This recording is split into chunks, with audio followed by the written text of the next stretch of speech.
پہلی بات تو یہ کہ اس دھرتی سے حضور علیہ السلام کو خاصی محبت اور انس تھا۔ ایک روایت جس کو امام حاکم نے اپنی مستدرک میں روایت کیا ہے کہ آقا کریم علیہ السلام کو اس دھرتی سے، اس جگہ سے جو پیار کی کہانی ہے، اس کو حضرت اقبال نے ایک جگہ بیان کیا کہ میرے عرب کو آئی ٹھنڈی ہوا جہاں سے، میرا وطن وہی ہے، میرا وطن وہی ہے۔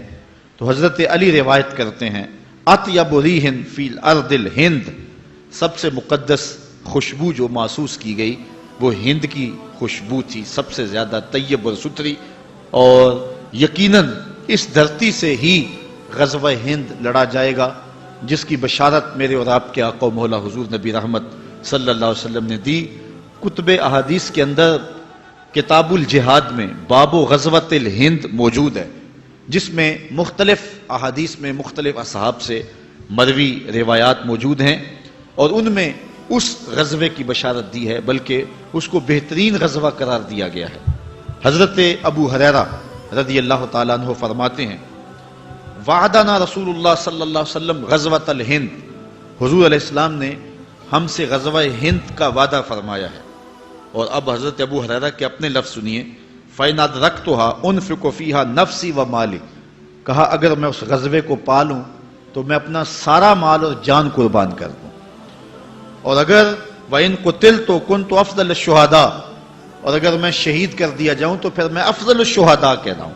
یہ حضرت ابو ہریرہ رضی اللہ تعالیٰ عنہ کی آرزو ہے۔ اور دوسری روایت حضرت ثوبان مولا رسول اللہ صلی اللہ علیہ وسلم، حضور کے غلام حضرت ثوبان سے مروی ہے، قال رسول اللہ صلی اللہ علیہ وسلم، کہتے ہیں رسول کریم صلی اللہ علیہ وآلہ وسلم نے ارشاد فرمایا اصابتان من امتی احرزہم اللہ من النار، میری امت کے دو گروہ ہیں جن کو اللہ نے جہنم کی آگ سے آزاد کر دیا ہوا ہے۔ وہ دو گروہ کون کون سے ہیں؟ اصابت تغزو الہند و اصابت تکون مع عیسی ابن مریم، کہا ایک وہ گروہ جو ہند میں غزوے میں شامل ہوگا، اور دوسرا وہ گروہ کے جو حضرت عیسیٰ علیہ السلام کے ساتھ دجال کے مقابلے میں لڑے گا۔ ان دو گروہوں کو اللہ نے جہنم کی آگ سے آزاد کر دیا ہوا ہے۔ میں فیصل آباد میں گفتگو کر رہا تھا تو مجھے ایک نوجوان نے کہا کہ یہ غزوہ کیسے ہوگا؟ غزوہ تو ہوتا جس میں حضور شریک ہو، تو جس میں حضور شریک نہیں ہوتے تھے تو ان جنگوں کو سریہ کہا جاتا تھا، تو یہ غزوہ کیسا ہوگا جبکہ قرب قیامت میں ہوگا؟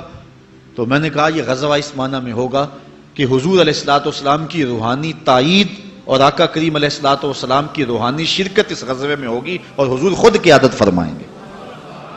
اور آقا کریم علیہ السلام نے اس وطن کے ساتھ اپنی محبتوں کو، اپنے پیار کو کئی مواقع پہ ظاہر فرمایا ہے۔ جن دنوں کے اندر 65 کی جنگ لڑی گئی ہے، کچھ لوگ جو مدینہ المنورہ میں حضور کے روزے کے آس پاس جھاڑو دیتے ہیں، انہوں نے باقاعدہ خواب دیکھے جو بعد میں بیان کیے اور پاکستان کے مختلف جرائد اور اخبارات میں چھپے کہ 5 لوگ مواجہ شریف سے روضہ انور سے نکل رہے ہیں اور جنگی لباس پہنا ہوا ہے۔ تو عرض کی گئی، انہوں نے کہا کہ حضور آپ اس وقت ہنگامی حالات میں کہاں جا رہے ہیں؟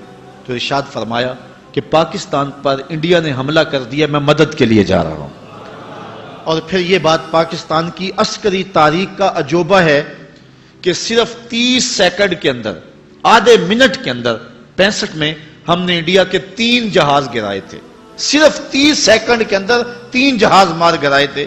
کیا یہ ہماری توپوں کا کمال تھا یا محمد عربی کی نگاہوں کا کمال تھا؟